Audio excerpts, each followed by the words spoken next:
Washington. During a news conference on Monday, Rep.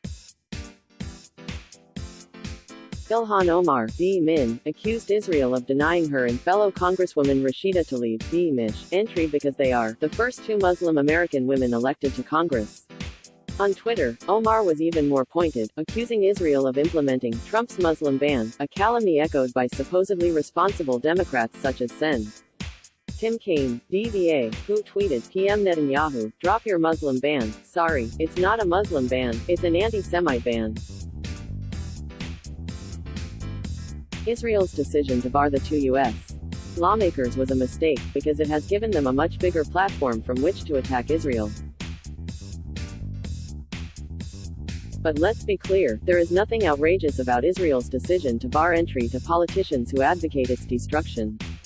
If Omar and Tlaib can boycott Israel, why can't Israel boycott them?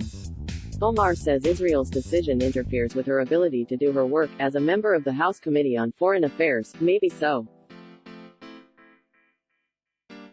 But the problem is not that Israel barred entry to a member of that committee, but rather that there is an anti-Semite sitting on that committee. She has said, Israel has hypnotized the world, has declared her hope that Allah will awaken the people and help them see the evil doings of Israel, supports a boycott of Israel, a country she has compared to Nazi Germany, accused her House colleagues who support Israel of pushing for allegiance to a foreign country, and declared that support for Israel is all about the Benjamins. She later apologized for the last comment, but not all the others, before or since that one. How is it that she continues to sit on the congressional committee that helps set U.S.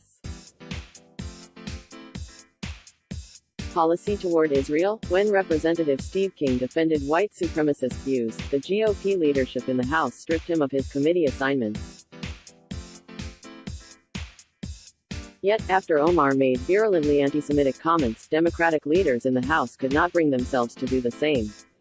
House Speaker Nancy Pelosi, D-Caliph, actually defended Omar's allegiance to a foreign country, remarks, saying, I don't believe it was intended in an anti-Semitic way. I'm sorry, what other way could she have intended it? Like Omar, Tlaib has accused her colleagues of dual loyalty, a classic anti-Semitic trope, declaring they forgot what country they represent. She advocates a one-state solution, which means she opposes the very existence of the State of Israel.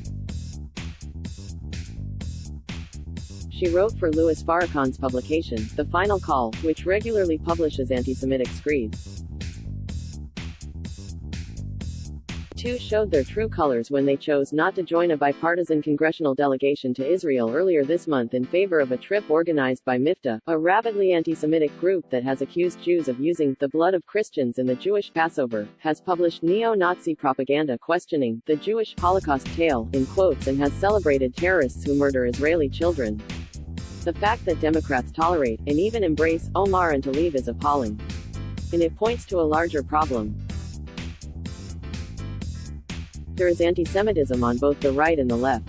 On the right, anti-Semitism manifests itself in skinheads marching in Charlottesville chanting, Jews will not replace us. On the left, anti-Semitism manifests itself in Democratic members of Congress who compare Israel to Nazi Germany.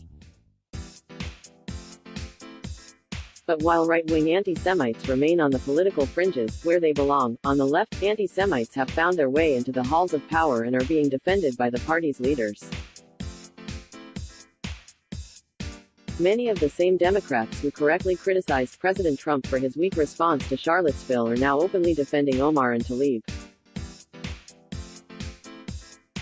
Massachusetts Sen. Elizabeth Warren called it a shameful, unprecedented move. Warren's fellow presidential candidate, Sen. Bernie Sanders, IVT, went so far as to defend the pair's views, declaring that opposing Netanyahu's policies is not hating the Jewish people. But Omar and Tlaib don't just oppose Netanyahu's policies, they oppose the State of Israel. How sad that so many prominent Democrats are condemning Israel's decision to bar these anti-Semites more vigorously than they have condemned their anti-Semitism. Thiessen is a syndicated columnist. Let's block ads. Why?